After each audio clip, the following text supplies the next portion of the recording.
back to KingWoes Court, episode 48 inbound. Woo! And I don't know why I keep fucking doing that, but I do, and I just like doing it. Funny enough, the one time I didn't do it because you're a creepy fucker. That's why. I'm a creepy badass, yeah. This is a very, very special episode of KingWoes Court today. First of all, thanks again for anyone who listens or watches the show. I do it because I love it. It's just a bit of crack. But this is a really important one today, and not necessarily the subject matter, but the person who's doing it with me, because it's my old running buddy, my right hand man. It's Lar Bowler, formerly of Two Tales of Woe. How are you, my man? Not too bad, man. Thanks for having me. Great to see you. Looking well, man. You too. Well, you know, I had to get the hair done. It was coming on, so you know. Yeah, sometimes you look a bit rough all right with that fucking hair. So you chose. We're doing a deep dive, a discography deep dive today, and you chose the subject. Would you like to tell everybody who we're talking about today? Yes. Is that a yes or a death? Death. The way you said it sounded like yes. Brilliant. So I like death.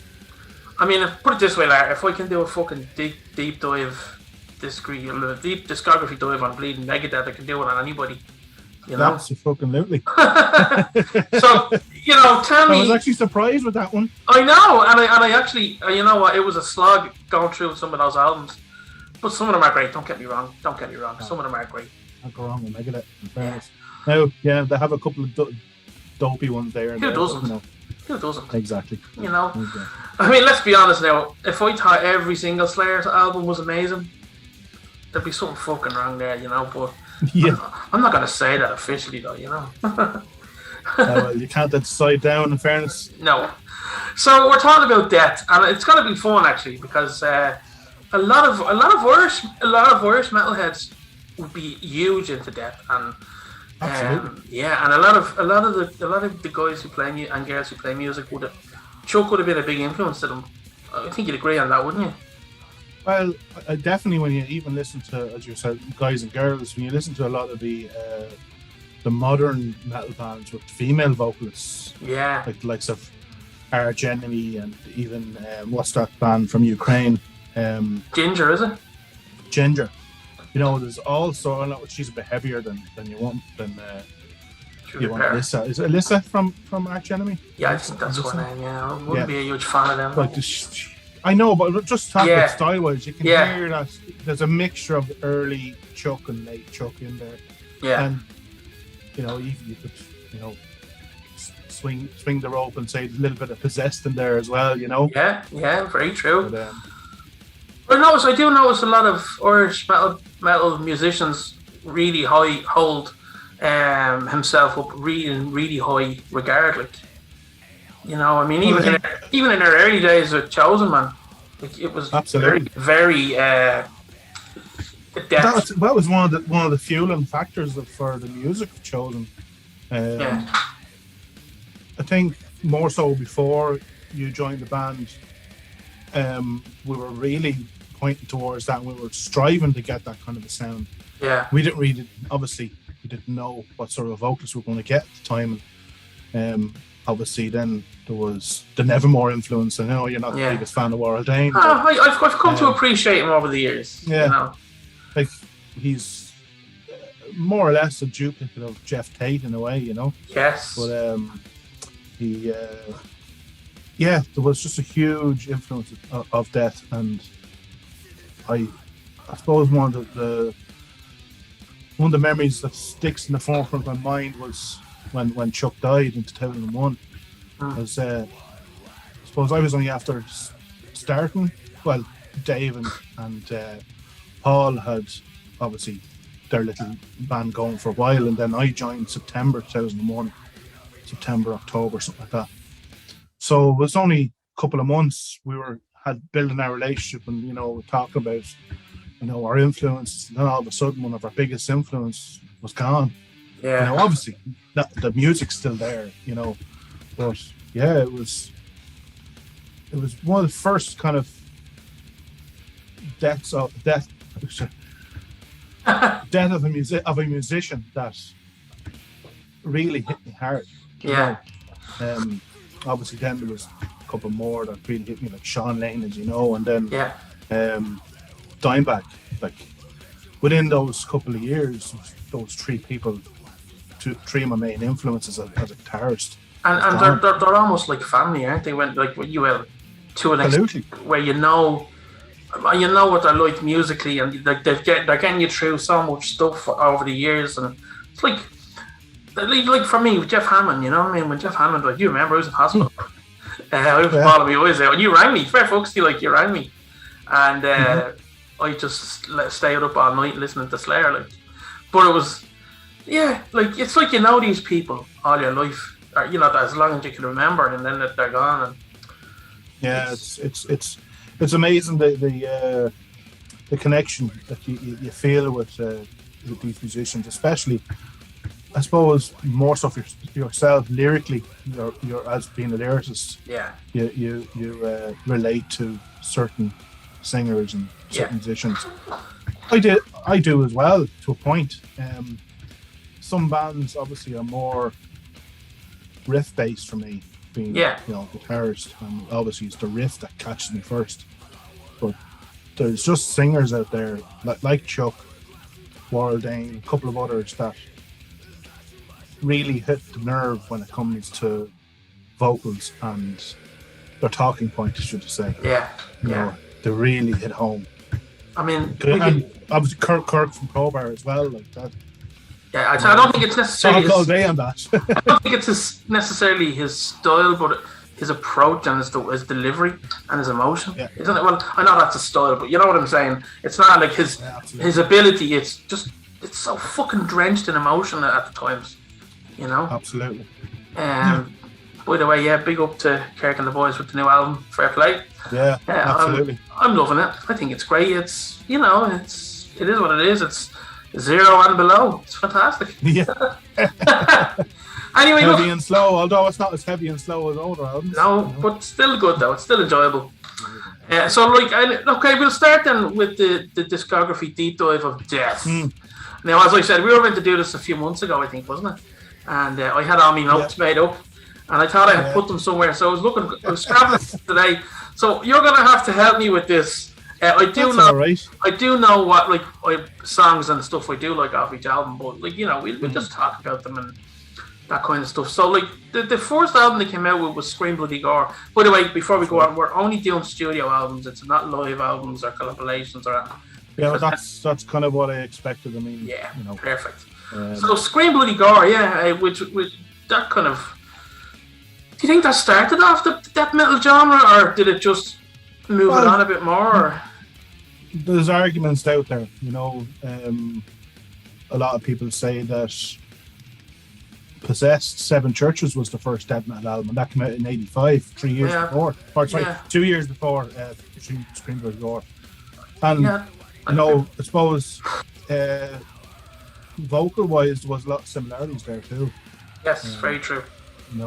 So it's hard to say, but I mean, Chuck's work and starting off with Scream Bloody Gore, it was a great starting point. Fantastic debut, absolutely. Unbelievable. I mean, what songs stick out for you on that? I mean, I hate to be cliche, but obviously Zombie Ritual is probably the most standout song on the album. Absolutely. Sacrificial and Regurgitated Guts. Yeah. They be my three top. Actually, funny enough, they were mine as well. I'm not surprised at that. You copy them? Well, I could do that now if I wanted, because I don't have my notes. But I think it's a strong opening album. I really do. And in terms of the only album Chuck played everything on, bar drums, obviously. Very true.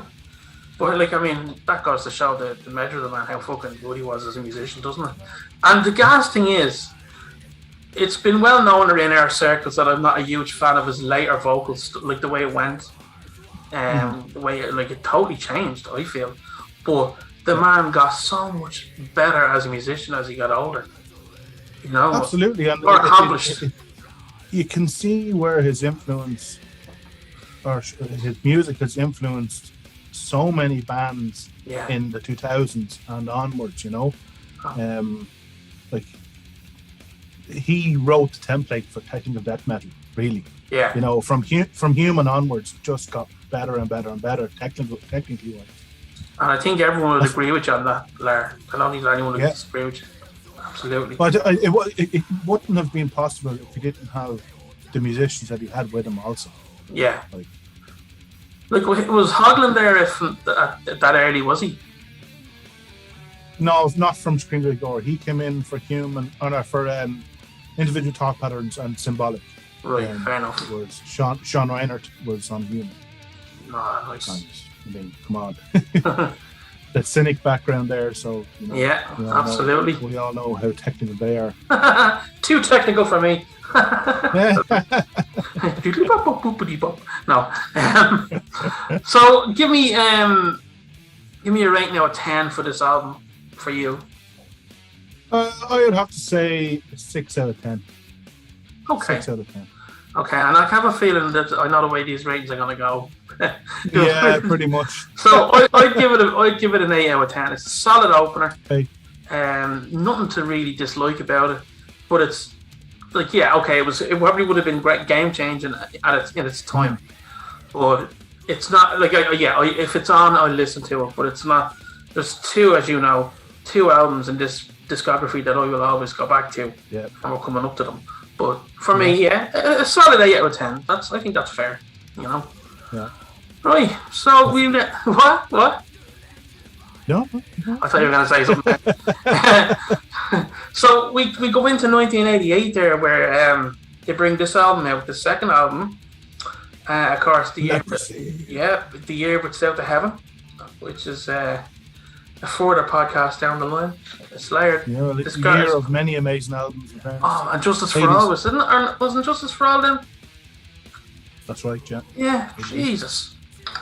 I mean, Slayer and Metallica kind of seemed to bring out groundbreaking albums in the same year as each other, didn't they? Fucking amazing. What a time to be alive. What a time to be in a band. Like, I always said I was born too late, you know? Yeah, me too, man. Me too. So anyway, we're going to Leprosy. And what an album. And you cannot fault it. No. Cannot fault it. I'm just looking at the artwork here. I love the artwork. It's just deadly looking. Your man with the cloak on him. Yeah, the preacher. Yeah. You can see that. No, that's spiritual healing. This lad's the fella in the desert. Sorry. Yeah. I feel you. As I was telling you earlier, I was up early this morning. I couldn't sleep, pretty insane, so my head's a little bit wrecked. Yeah, sorry, with the scarf over his face. But you can already hear the progression, I think, on this album. Absolutely. You know, it's like leaps and bounds from Scream to the Gore to Leprosy. You can see where he's starting to hone that death sound. From then on, he obviously it's been recorded in Morrisound. Yeah. And he never left Morrisound. Why would you? Absolutely. Legendary place. So many bands, but you can see as time goes on, he's what's the word I'm looking for? He's a man of not repetition, but he knew what he liked and he stuck with it.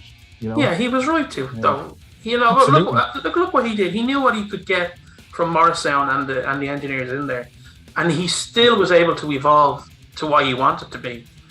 And he did everything. I think, again, I don't know about him as well as you would, but I think he did everything his own way, the way he wanted to do it, and he had more. And he produced every album, more or less. So that's all you want as a musician, is to be able to do your thing your way.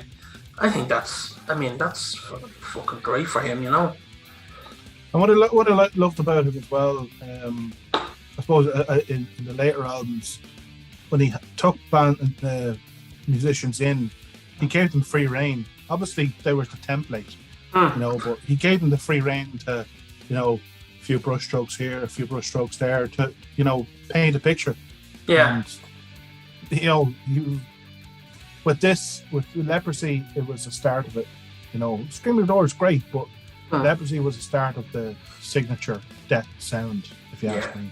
Oh, absolutely. You know? I love that. When he started kind of messing with tempos a little bit, wasn't it? Slowing down and Yeah. oh, that's to me. That's few sludgy riffs here and there. I was like, yes. Oh, hell yeah. I love this album. I absolutely love this album. I'm just again looking at the list here. Open Casket. I love that song. I love it. Like my top 5 on that would be Leprosy itself. Left to Die, Pull the Plug, Open Casket, and Choke on It. Choke on It is such a great song. Pull the Plug, I really, really. Do you know what? It's an album where you don't have to. If you know what I mean, you don't have to get invested too much in the lyrics or anything like that. No. But it's so enjoyable to listen to. Yeah. And as you know yourself, there's some death metal albums that are a bit too much to enjoy. You know what I mean? There's so much going on lyrically and musically. But this is just like, it's got the perfect amount of everything in it. Mm-hmm. And Leprosy, what a song. Just even looking at the times of the songs, they're not even that short. Well, I mean, the shortest one is 3 minutes 25 seconds. But with this album, you wouldn't notice any of the songs going by. No, and that goes for a lot of music. Maybe for some people in the later years, there was a lot of instrumental stuff. And if you're not a guitarist or a drummer or whatever, there was a lot of stuff going on there. Yeah, but these were just flat out death metal songs. Straight to the point, straight in, no kissing, as I say. Answer me this, Larry. What do you think of? We'll go back to the discography in a minute. What do you think of the whole DTA and all that kind of stuff when they brought out the lads from Cynic were doing it, and did you think that was? I missed it. I'm killing myself now that I didn't go to see it because obviously Sean Rayner was involved in it. I don't know. I kind of put it to the sideline in my head. It was just maybe for me it was still too raw, and I understand where the guys are coming from. They were doing it as a celebration of his music. I think that's all that it was a celebration. Absolutely, that was. But I couldn't separate that. No. I couldn't separate the music from the man. I suppose and personally, it was just like a kick. Yeah, I get that. In a way, but obviously I've matured a little since then, and it's I'm kind of kicking myself that I didn't go see them. You might still get to down the line. You might get to. Might do, but there's no Sean Rayner there. Well, that's it. That's the thing. That's like me with Queen and that plank Adam Lambert. What the fuck is that all about? No, sorry. That annoys the crap out of me. I wouldn't go. I wouldn't go at all. Even if you paid me to go, I wouldn't go. No, I like money. Take it back in your face. What do you want that? Get away from me. Yeah. Don't want that €1,000 to go and see Queen. Fuck off. Who's singing? Adam Lambert. Fuck off. Actually, there's a guy called Mark Martel. Do you know him? Yeah, man. He's unbelievable. He should have been the singer. But he has that same draw structure and almost the same kind of the nasal thing as well. Yeah, everything. Yeah, I've watched a couple of deep dives of other people like talking about him and analysing them, and they're just like gobsmacked by him. Yeah, he's fantastic. Ridiculous. Yeah, absolutely ridiculous, and he can play piano as well. Like, he's a real full version of Bohemian Rhapsody. Man. He's amazing. It's ridiculous. Absolutely ridiculous. Yeah, so sorry to compare DTA to Queen or down. Certainly was not. So Leprosy. What an album! Give us your rating on that one, actually. 9 out of 10. Why would you not give it 10? It wouldn't be one I would go back to consistently. That's why. Okay, that's fair. But I still think, compared to obviously for me, as you know yourself, the later albums from Human onwards, for me, that was where I really got into death. Leprosy, Scream Bloody Gore, and Spiritual Healing were almost an afterthought for me when I started off listening to that. You know, so we'll get into that later. But I was kind of late to the game when it came to the early albums, so I was already knee deep into the later stuff. So that's probably why I rate it at that. You know, deadly. I will give it I'll give it an 8 because again I like this album. It's probably my second favorite album of theirs. And as I said, there's a distinct difference for me. It's almost like two very different bands, and but there's an actual, you can see the change happening in a positive way for the majority of people. You know. I'll give it an 8. And Spiritual Healing, what a fucking song. Killing Spree, I love Killing Spree. Just that real kind of, it's just for the time that it was made, that nasty kind of feel to it, you know. It's funny enough, Killing Spree is on one of my lists as well. There you go. what ones did you like in this? I love all this album, I really do. And of course, James Murphy was on this album as well. Oh yeah, James Murphy and Terry Butler again. Yeah. He actually played bass in this album. He didn't actually play bass on Leprosy. Wow. So what songs do you like on this one? Within the Mind, Defensive Personalities, Spiritual Healing obviously as well, title track, Genetic Reconstruction, and Killing Spree. Yeah. They would be my top 5. There's not really, really weak songs on this album, really. No, there's not. It's a really strong album. It's another development in that death sound, and you can hear where he's going, especially in context with what's coming next with Human. That those templates, those little seeds are being dropped, like, you know. Yeah. You know, still hanging on to some of the older, to like the Leprosy sound, and like some of the that kind of stuff, but he's getting a little bit more technical, and obviously bringing James Murphy on. So blew everyone else out the park, really. I just have to apologise to our listeners and our viewers there, because what I actually did was I misguided you into that. We were actually meant to be rating Leprosy, and we rated Spiritual Healing without going into it because I have it up here, and we just kind of skipped the whole thing of. Well, I thought you just went straight into Spiritual Healing after we rated Leprosy. So fair enough. Right, well, spiritual healing, and I don't quit that now because I want it to feel as natural as possible for everyone. And so we're talking now. We're talking about Spiritual Healing, hey, which is my favorite Death album. Again, as you say, you took what we had done before. You know, we keeping bits of it there, but there is that evolution. There really is. Absolutely. But it's not like, what I like about it, Lar, is it's not too drastic. It's not too sudden. It's a nice pace of evolution. You know, that's one thing I can respect about the way he did it. He did it not in a jarring way where it was like Opeth, for example, fucking melodic death 1 minute, then fucking jazz or something. It was a nice progression over. And with this album, there's not a weak song on this album. I feel. It's a solid album. Again, for me, it was one of the ones that I was late coming back to. Yeah. Probably around the time of between the Sound Perseverance and 2000 was the time I started diving into the early albums.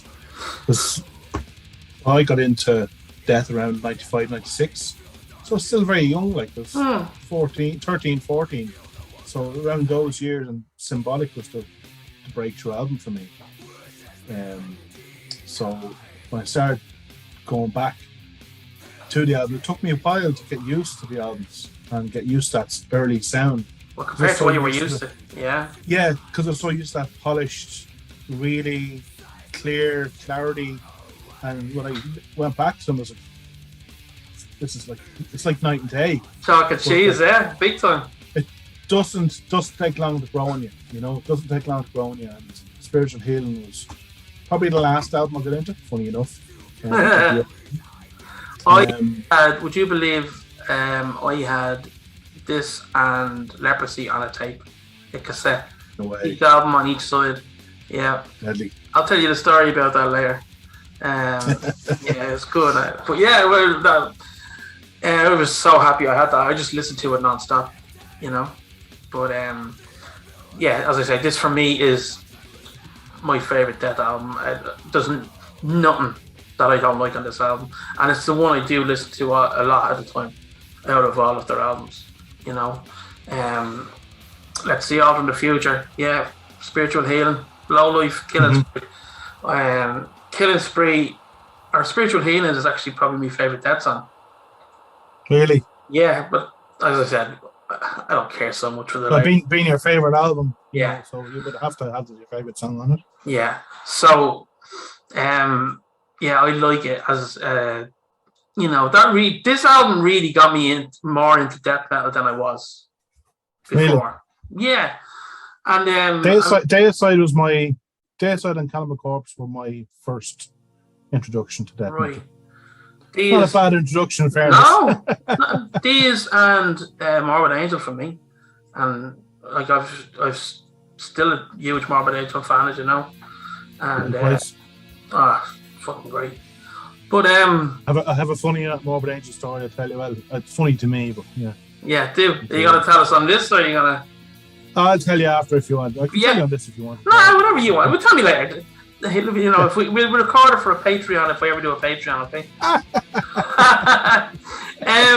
Give me your standout tracks on this. The same, Within the Mind, Defensive Personalities, Spiritual Healing, Genetic Reconstruction, and Killing Spree. But if I was to pick my top two, Spiritual Healing and Genetic Reconstruction would be probably my top two. Nice. I'm just gonna shoot right out there. I'm gonna give it a 9.5 out of 10. Because like that, give it a 9 out of 10 for me. Perfect. Yeah, that's great. Yeah. There's not much else that needs to be said about that album, really. You know. Not really. So now, apart from obviously the work of James Murphy. Top notch. Cannot fault. Yeah. And it was the last album that that artist. Edward, what was his name? Edward Repka. Yeah, that's the last one he did with him, wasn't it? No, the last one he done the first 3 albums. That was the last one he done. Which is, and it's mad because, like, you know, those 3 albums are kind of bunched together. Those 3 album covers are kind of bunched together as well. I see what I mean about the evolution. I fucking love it. It's just the way he has it. I mean, you can see the similarities more between Leprosy and Spiritual Healing art-wise than you can between Scream and Gore. Yeah, but it's difference. His use of colour, though, the way he uses colours. Yeah. You know, I would be able to, you know, like Larry Carroll with the Slayer albums always used the same kind of really kind of dark colourings. Do you know what I mean? But excuse me, we move on to Human. Yep. Now we're really starting to see the evolution. Absolutely. And you know what? Technically, I should probably like this album the best because it's got that. This has the perfect blend of everything of what he wanted. You know, he's starting to get the real technical stuff going now, and he still had that deadly vocal. You know, I do love it. Don't get me wrong, but I'm a fool for the old stuff. You know. So go on, tell me what you think of Human. Can't fault it. Like, I might as well just leave it there. It's like from Human onwards, it just got better and better as far as I'm concerned. A lot of people would say Human and Spiritual Healing for a lot of people are their favourite albums of Death. And for a lot of people in, I suppose, the later generation more so than the older generation, Human would be their favourite. And I would say Sound of Perseverance as well for like a lot of the younger generation. But Human, man, this was the first song I heard of Death was off this album. That was Lack of Comprehension. Nice. And that was because it was on Into the Pit on Headbangers Ball. I remember that. So, Jeez. Yeah. Yeah. Yeah. I remember they had the triple trash treat as well. Do you remember that? That's right, yeah. Yes, you don't have shows like that anymore for the kids, do they? I remember when Headbangers used to be on about 10 o'clock, 10 to 12. Yeah. And then it moved to 11. Then it was midnight. And just got later and later and then disappeared. Turned into Super Rock. Remember it turned into Super fucking Rock? Super Rock, yeah, with your woman. Jesus Christ, that dopey one. Yeah, she wasn't a rocker. Yeah. They used to have Noisy Mothers on as well. I remember with Crusher. Noisy Mothers at 3 in the morning. Yeah, it was fucking. I used to always stay and watch it. Like. Oh god. Ridiculous. So yeah, Crusher. so this, yeah. Put out Crusher, what? Yeah. So this album, I love it. I do love it. Like you said, lack of comprehension. Together as one. Oh. You know, there's on one of my top songs on the album, "See Through Dreams," just unreal, and the blend of the two guitarists in this as well, Paul Masvidal and Chuck. It's again like with Spiritual Healing, there was a big difference between Chuck's style, James Murphy. Then you come onto this, and you've got Chuck and Masvidal. Both completely different styles. Masvidal being a real technician, and Chuck just blasting out, going from feel, and but again, it was Steve Giorgio's first album. Yeah. He didn't tour this album. Am I right there? I think you're right in that. Yeah, we could be. If we're wrong, let us know. But I think you're right. Yeah, he didn't do. And as far as I'm aware, I was reading somewhere that when he went to do the master, there was an issue with the tracks on Cosmic Sea. Oh. So some of the bass lines, not the whole track, but some of the bass line was redone for Cosmic Sea. That's interesting. There you go, a bit of depth trivia there for all you whippersnappers. Give me a rating for this one. An obvious 10 out of 10 for me. Yeah, it would get a very high 8.5 from me. Really? Which I think is a good. It's an enjoyable album, you know. Why would you go for only 8.5? Well, like I said, it should be my favorite. Tell us, Carl. Tell us. Oh, I'll tell you. No, Spiritual Healing and Leprosy were of a time when I was young. They were what I was used to do when I was young, and I only discovered Human last of the songs or of the albums. That was the one I discovered last. So maybe, I don't know, if we did something like this in a year or two's time, it might change. But yeah, it's like I say, I just loved that old sound so much, and like that. I could see I still enjoy this album, but to me, it's just not as good as the previous two. Just for me, right. Yeah. And I can't fault anything on it. I can't fault the playing. I can't even fault his vocals, because the next couple of albums is where I can fault his fucking vocals. You know what I mean? So yeah, I think. If you were to tot up all these numbers for the rate, like this discography will be getting a high rating so far between the two of us. They really would. Yeah. So right, we're going on to individual top patterns. This now absolutely love this album. Is this where the voice changes? In parts, he's still keeping a bit of that more gutturals, but yeah, it's getting a bit more high pitched. What's the as I say, you know the man, you know more about Chuck than I would.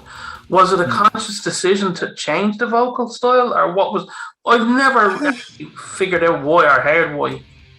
I think it might have been because he always wanted to be a heavy metal singer, because he loved all the old guys like Rob Halford, what's his name from Accept, Udo, Dirk Schneider, all the all those classic metal singers. Yeah.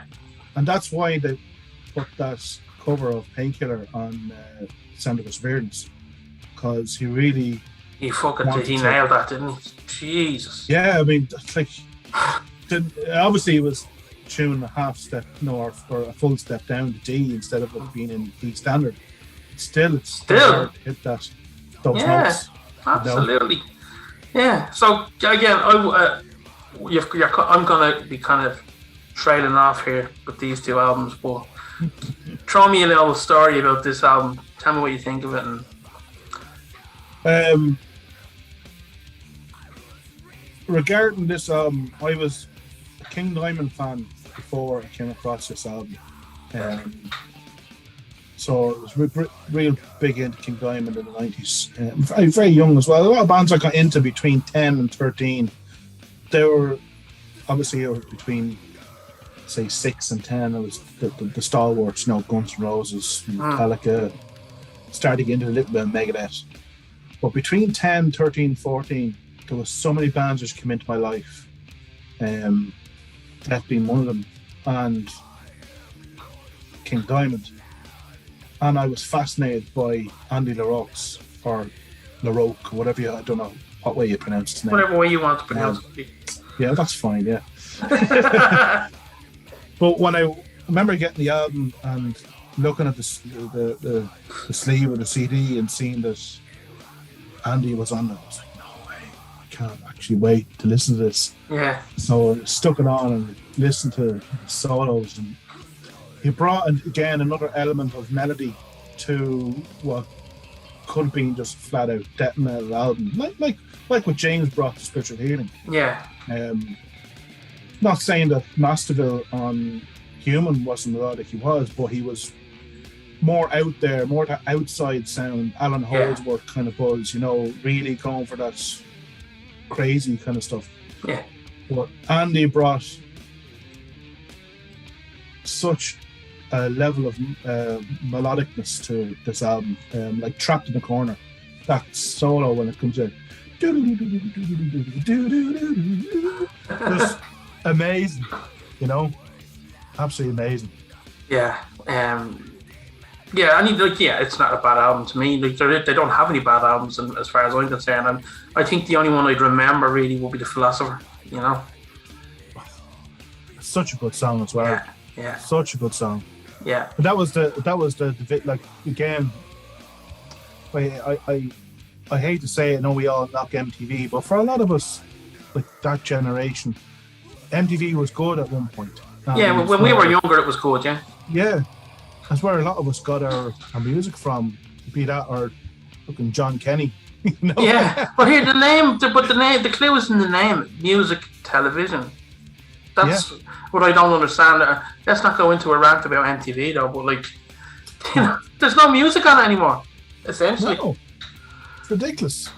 Absolutely ridiculous. Absolutely. But there was a funny little story. I don't know if you've seen that documentary that was brought out called Death to Metal, the story about Chuck Schuldiner. It's a bit of a long watch, and when I say long, it's not the longest of documentaries, but just the way it's done, you do feel the time dragging a little, Right.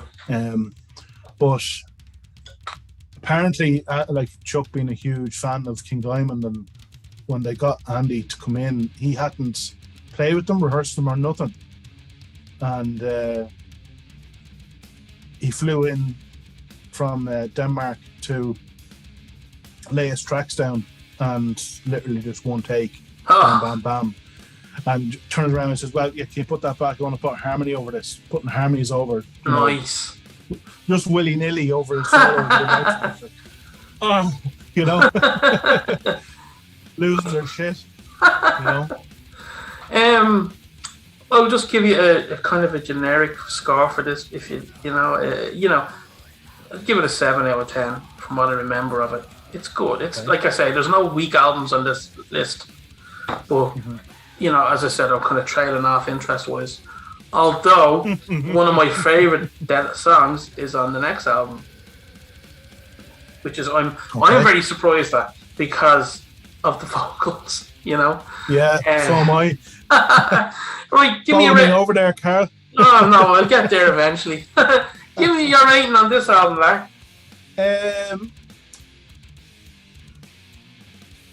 I hate to be predictable and say 10 out of 10. I'm going to give it 9.5 out of 10. Fair enough. I don't know why. I mean, it's an amazing album, but just not as in your face as Human was, you know? Yeah. Human had just something about it, had this like a darkness to it. Yeah. Real, even the sound is real, it's bass heavy. If you want to yes, say. that's one thing I did. Even though it's bass heavy, yeah. I think it was the kind of breakthrough for drum sound as well on Human was that, you know, for the double pedal. I don't think anyone had that clarity in music before, in death metal music. Yeah. They really hit the ball. So yeah, Individual still amazing, one of my favourite albums. But yeah, 9.5 out of 10 for this. That's fair. Right, we're flying through them now. We've two more to go. Yep. Symbolic. And I actually made a mistake. It's not this album that my second, but our song I like is. It's the next one. It's the final album. Experience, yeah. Yeah. Well, although I do like this, I actually do like the songs on this album. Just when I was doing my research for this, when I do my research for me deep disc dives, I sit there like what you did last night. I sit down and listen to each album as many as I can in one sitting. And when I was listening to these, I was like, yeah, I know I don't like his voice, but Jesus, the music is unreal. And as I've gotten older, I've really appreciate these later albums musically. Like what I did with Megadeth. You've heard me. I love Mustaine's guitar playing. I fucking love playing. He's a riff machine. But it's just his little girly voice just annoys the crap out of me when he sings, you know.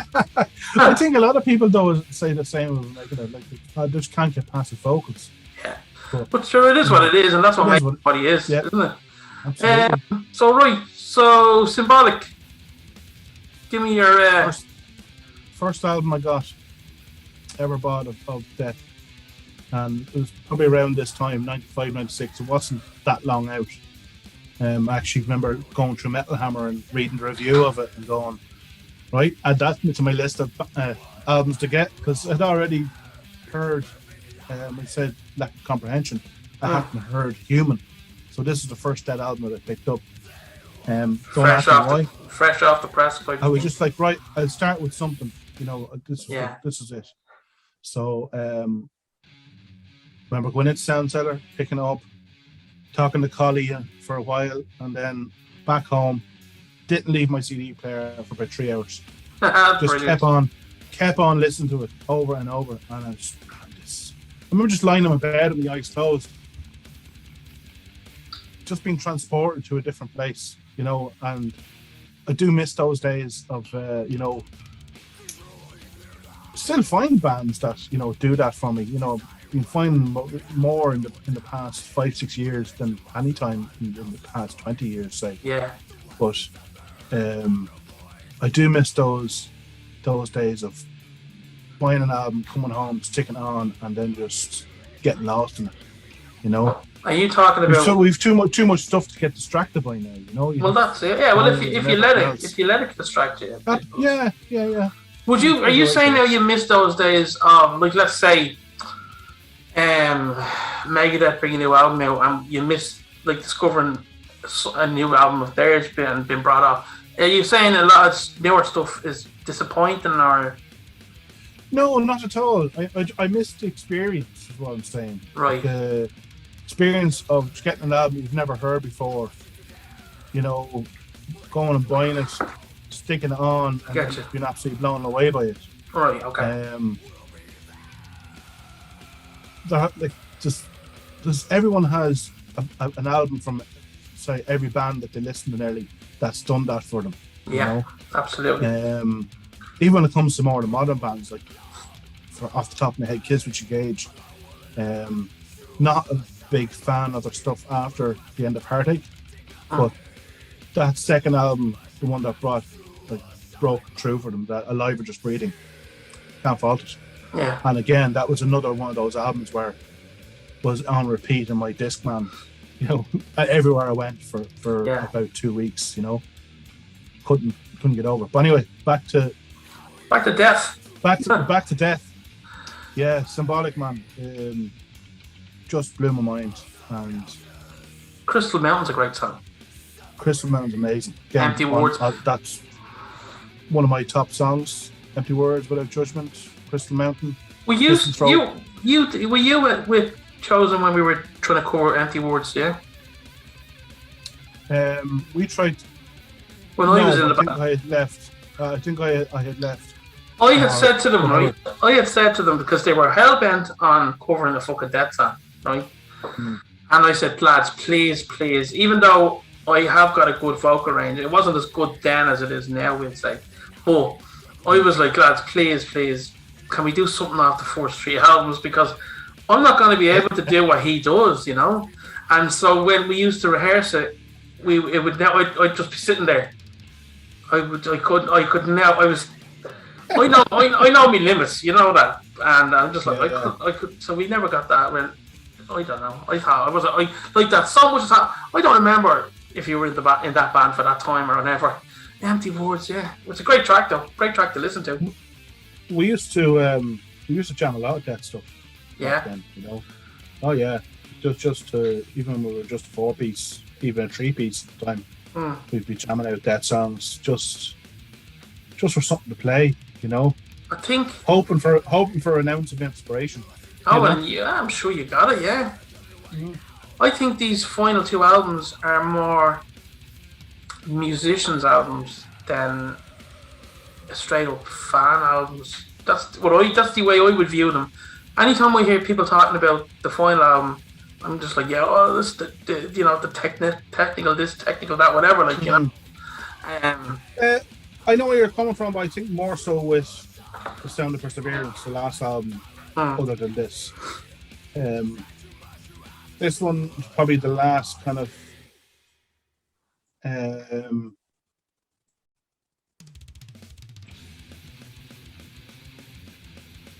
song orientated album. I'm trying to think of the right word there. Yeah. With a formula, all the stuff has a formula there. But I think Sound of Perseverance was obviously longer songs, really out there drumming and crazy. The drumming on it's unreal on that level. I think on the production wise as well, because he's been in Morris Sound since Leprosy, and Scott Burns was the guy that was engineering everything up until this. Another legend. So, yeah, absolutely. So Jim Morris was the one that took over the engineering on this and the last album, which you can hear as clear as day the difference in the engineering style, the recording style, because there's a clarity, crispness to both albums, to the guitar tone, to the drums. It's a huge difference between what's his name, Gene Hoglan's drum sound between Symbolic and Individual Top Irons. And I love the fact that was one of the things, I suppose, the drawing points for Symbolic as well, was that loosey goosey feel that Gene had. So much flavour and embellishments thrown onto songs, and I never heard a drummer do that before, because a lot of metal drummers just flat out. Yeah. Fair enough. Like, obviously one of my favourite drummers ever, Lombardo from Slayer. Don't fault him, but he was, he's a flat out amazing drummer. But when it comes to throwing little embellishments into songs, Gene was the man. As I call him, the atomic clock. He's just ridiculous. Yeah, and he's unreal to watch live as well. He really is. He's still no Lombardo in my mind. Did you ever hear? Did you ever hear that? I don't know if it's true or not. It probably is now. But I remember hearing back in the day that Gene used to have his own chef going on tour with him. And the size of me, you'd well believe it. You know what I mean? Yeah. He's not a small man. I'd well believe that, actually. But one thing I'll say about this album, and I think it's a shame because I think Bobby is one of the best guitarists that they've ever had. He's such an unusual guitar style, unusual solo style, and I loved it. You know, the last song on the album, Running the Quest, that first solo that comes in around about 2.5 minutes after that real slow sludgy bit. Yeah. But then that solo was just like, I just slow and builds into the solo, building up, and then just come to a pinnacle. And then obviously Chuck's solo comes in. But I just love that. What's the word I'm looking for? Uniqueness?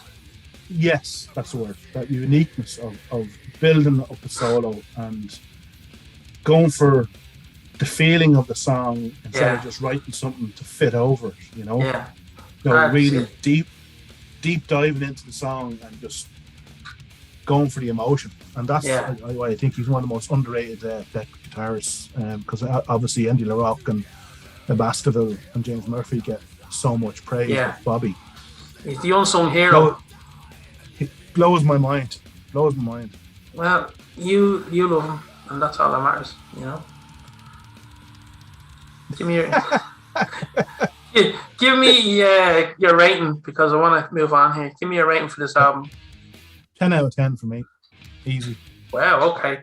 Yeah, no, it'd be about a 6 or something, you know, just because, as I say, I don't... Yeah. There's nothing wrong with them, but I'm just not interested in them, you know. It's probably because I'm more biased the fact that it was the first album I bought and listened to from start to finish. And it just has that imprint on my brain that, you know, has that effect. Yeah. So it's like the very first Slayer album I bought, whatever. That's probably my favourite too, you know. What was the first Slayer album you bought? First one I physically bought was Seasons. But I had copies of Rain and Blood and whatever, but Seasons just for me was an all around belter. Yeah. You know? Oh, it's that's if I'm ever introducing anyone to Slayer now, that's the album I put on for them, because it's the most accessible one of theirs, you know. Yeah. And it's got catchy choruses, and I mean, if you want to sing about someone wearing skin on their head, that's the one to sing. You know. Anyway, that's for another podcast, as I keep saying. That should be a little fucking. And we covered that as well. Remember years ago. That was sort of auditioned to it for you. That's right. If you remember. Yeah. That was interesting. I'll never forget that. It was like, what do you want to play? I don't know. Do you know any Slayer? We can do Slayer. And I goes, well, what Slayer do you want to do? And he's like, what about a Dead Skin Mask? And I was like, all right, then, fair enough. I'll try and learn it. Of course, I knew the bleeding thing inside out. You know. Yeah. The rest is history. Right. So we're on to the final album now, and I have to say I've been enjoying this. Yeah. It's nice to hear people talking about the bands they love and that kind of stuff. But we're going on to Sounds of Perseverance, and to me, this, as I say, this like it really did go from just being albums to a real, I don't know, like almost an opera of sorts. Do you know what I mean? Totally. In epicness, and like even the artwork, it's beautiful artwork. It's beautiful artwork. And Travis Smith.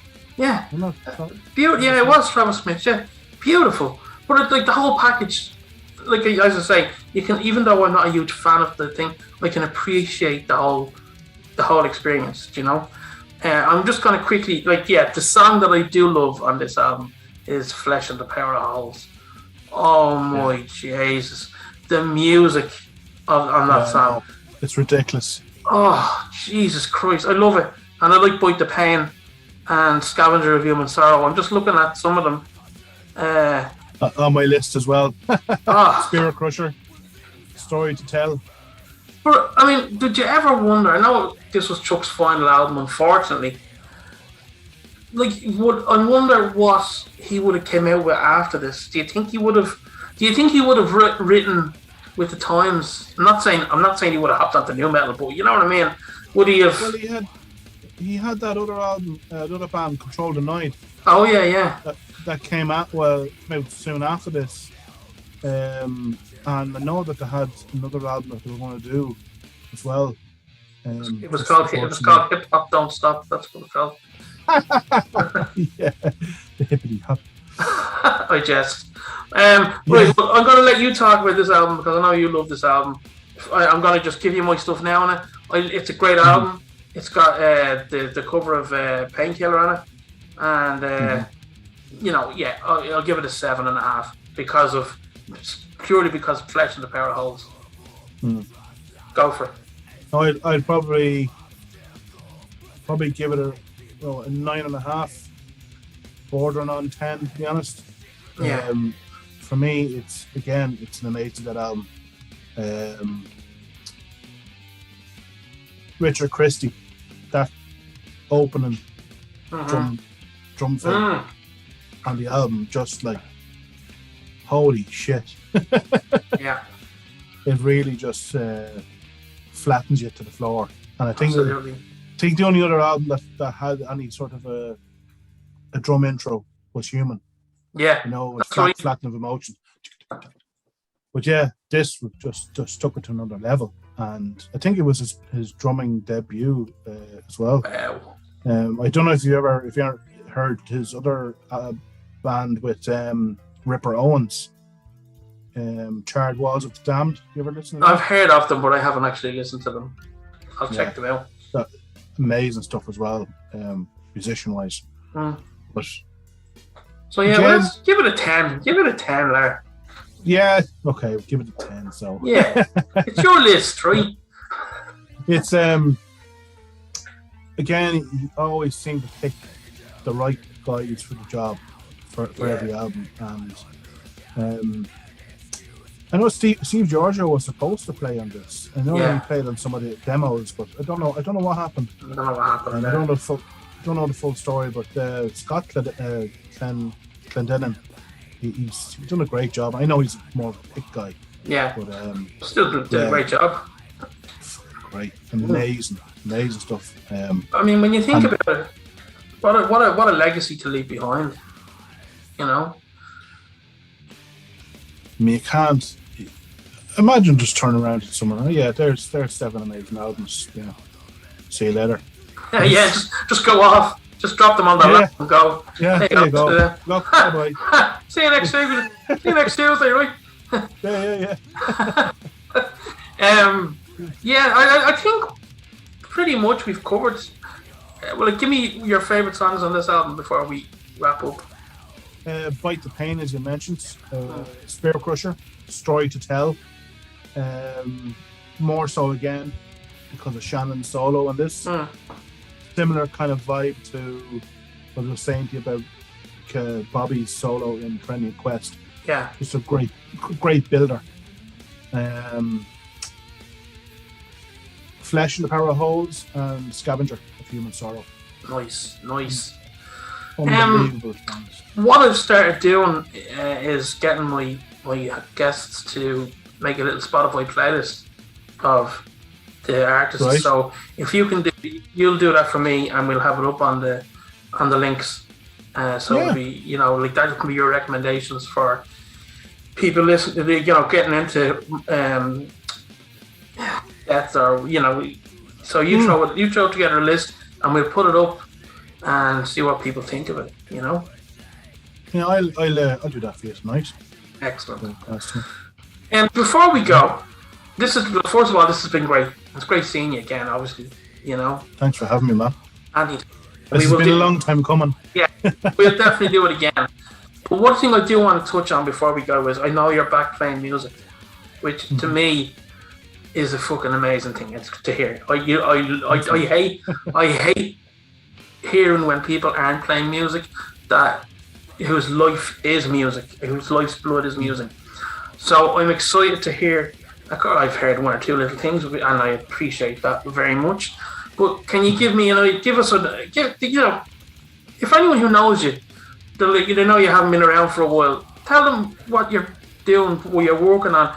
You don't have to give away too much, but just give people an idea what to expect down the road, maybe from Lar Bowler. Well, I have a couple of different things on the go. I would say probably 4 different projects. Okay. For the past couple of years, I've been, recording on the phone, up until last year. And I have, between that phone and the other phone, the plethora of riffs. And obviously there's old songs there that never seen the light of day. Some really old woe stuff that we just never worked on. 1 or 2 that I've picked. For the kind of sludgy, doomy kind of project. Then I've been writing loads as well. I just can't seem to sit down and finish something because I've such what's the word I'm looking for? Such a sporadic mind when it comes to writing that I'll get an idea and it'll be flowing, but then I'm just like I come to a hill. Like, right, I don't like pushing myself to try and get something because I want it to be as organic as possible. Yeah. And that's the way I've been doing it for the past couple of years. I don't want to be pushing myself because I don't want it to come out sounding contrived. And you're like just one of the things that we were always so good together with. It was always organic. It was always natural. That's what you're missing. Is you need that environment again to be able to bounce off people and someone to say, yeah, that's fucking cool, or try this here. Like what it's what you know. And I'm very excited to hear what you bring out, and it's great to see you back, playing, and it's great to see you back writing. It's a wonderful thing to be doing it. I mean, it's one of the best investments I've done in many years, is get myself on a new interface and new computer and just start working again. Because it was riffs sitting on the phone for years, just going nowhere. So as well as my taste grew as I got older, and I've always had an interest in black metal. Never thought I'd be writing it. I never thought you'd write it. No.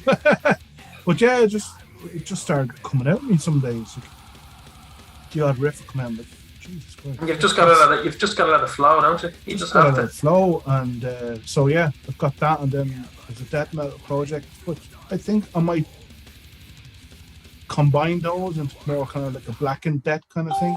Nice. So yeah, we'll see, and then I'm doing my own kind of solo thing as well, which is just instrumental.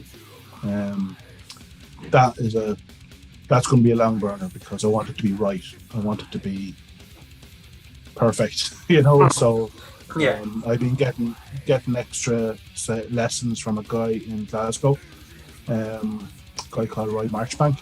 Okay. It's unbelievable, but I've been just kind of pushing myself to play. Should I say back to when I was playing in Chosen, I was always pushing myself. Yeah. I think I kind of lost that dexterity over the years, and I want to get back to that, but obviously still keeping my love for riffs. Yeah. That'll never die. It's all about the riff, man. You can't. Yeah. It's what catches me when I listen to a band is the riffs. That's the first thing I hear. Yeah. So if a riff is not catchy, if it doesn't catch me, I'll scrap it. Someone else might like it, but I don't. That's the way I'm going for. That's the way you've always been. So why change now? Unfortunately, so yeah. Lar, it's been absolutely amazing having a chat with you and gone through the Death discography, and I hope you enjoyed it too, my man. I did, man. It was great. Thanks for having me. Absolutely, and folks, anytime Lar has something coming out, we'll share it on our shows, and we'll make sure you get to hear what the big man is going to be bringing out. All right. Thanks, dude. Big, the preferable word, yeah. Well, you're a big man, in fairness, Yeah. Anyway, look, dude, thanks for coming on. We're out of here. Thanks. Adios. Take care. Adios. Bye-bye.